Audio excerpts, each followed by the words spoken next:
বেশ একটা টিউমার দেখা গেছে অনেক বড়।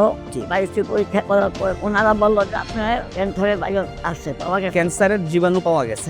কেমো দিচ্ছি আমি, প্রথম একটা কেমো দিচ্ছি, পরে দেখি আমার শরীর খারাপ করে। জি, কারণ এই ওষুধ থেকে আমি আলহামদুলিল্লাহ ভালো আছি। আমি আরো 10 জন, আর যদি কেউ হয় এরকম আমি আরো তাকে যে আসতে চাই চলে কিনে এখানে আইসা আমি ভালো হচ্ছি, আরেকজন ভালো আমি সেটা অবশ্যই চাই। আসসালামু আলাইকুম ওয়া রাহমাতুল্লাহি ওয়া বারাকাতুহু। আমি ডক্টর মোহাম্মদ আসলাম, বর্তমানে বিশ্বনন্দিত ক্যান্সার চিকিৎসক অধ্যক্ষ ডক্টর এস এম সারোয়ার স্যারের চেম্বার গণস্বাস্থ্য হোমিওতে ক্যান্সার চিকিৎসক হিসেবে নিয়োজিত আছি। আল্লাহর রহমতে বর্তমানে আমরা সরাসরি চলে যাব আমাদের একটা রোগীর কাছে, যিনি কিনা আমাদের এখান থেকে চিকিৎসা নিয়ে আল্লাহর রহমতে উনি বর্তমানে সম্পূর্ণরূপে শারীরিক, মানসিক এবং প্যাথোলজিক্যাল বিষয়গুলোতেও সম্পূর্ণরূপে সুস্থ আছে। আসসালামু আলাইকুম। ওয়ালাইকুম আসসালাম ওয়া রাহমাতুল্লাহি ওয়া বারাকাতুহু। আম্মাজান কেমন আছেন আপনি? হ্যাঁ আলহামদুলিল্লাহ ভালো। জি আম্মাজান, আপনার নাম কি? আমার নাম সাহারা বানু। সাহারা বানু। আচ্ছা, আপনার বাবার নাম কি? আমার বাবার নাম আলাউদ্দিন খান। আলাউদ্দিন খান। আপনার মায়ের নাম? আমার মায়ের নাম রবেদা খান। রবেদা খান। আচ্ছা আচ্ছা, আপনার বয়স কত চলতেছে বর্তমানে? আমার তো মনে হয় 65-66 মতো হবে। 65 মতো হবে আর কি। আচ্ছা আচ্ছা, মনে নাই। তো আপনার বর্তমান ঠিকানা, আপনি কোথায় থাকেন? বর্তমান ঠিকানা হলো মিরপুর মিরপুর 1 নম্বর। 1 নম্বরে। হ্যাঁ, মিরপুর 1 নম্বর, রোড নং 3, বাসার নাম 108। 108। হ্যাঁ, দক্ষিণ বিশিল। দক্ষিণ দক্ষিণ বিশিল। বিসিল। আচ্ছা আচ্ছা, ওইটা কি আপনার নিজের বাড়ি নাকি ভাড়া?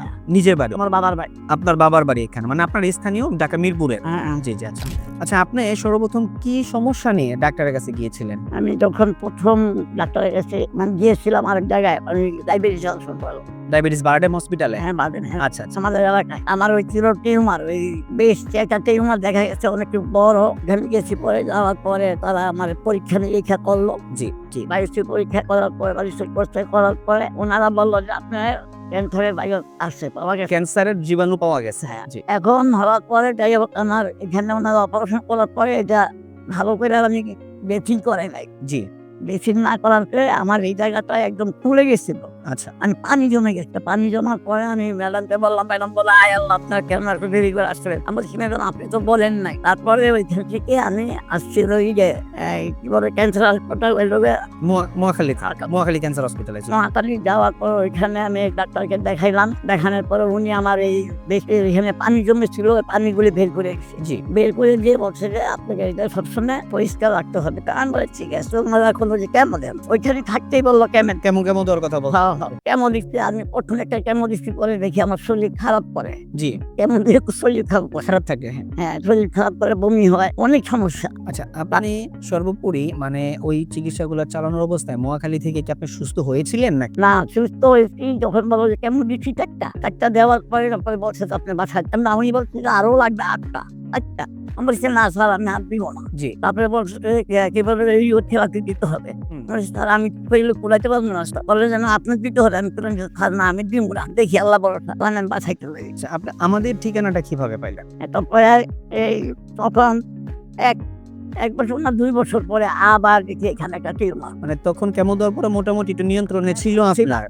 1-2 বছর পরে আবার দেখলেন যে এখানে টিউমার আসছে। বকল তো একটা টিউমার। জি। টিউমারটা দেখার পর আমার মেয়ের বললাম যে মা আমার তো এটা দেখা যাক সমস্যা। একদিন ওই আপনার এই ঠিকানা পাইলাম হয়তো মোবাইলের ফেসবুকে পাইছেন। জি। ফেসবুকে পাওয়ার পরে আমার মেয়েকে বললাম যে এখন কি করবো, তখন নাম্বার পাইলাম। জি। নাম্বার পাওয়ার পর আজ থেকে আমি ফোন দিলাম, এই আপনি এই ব্যাপার, আমি তো ক্যান্সারের রুগী, ক্যান্সার পাওয়া গেছে, এখন পর্যন্ত কাগজটা দেন। তারপর কাগজ আমি পাঠাই মোবাইল স্যারের লগে কথা বলছি, আর ওর সাথে আমি কথা বলছেন। হ্যাঁ। টাকা পয়সা কি লাগবে না লাগে বলছি। আচ্ছা ঠিক আছে।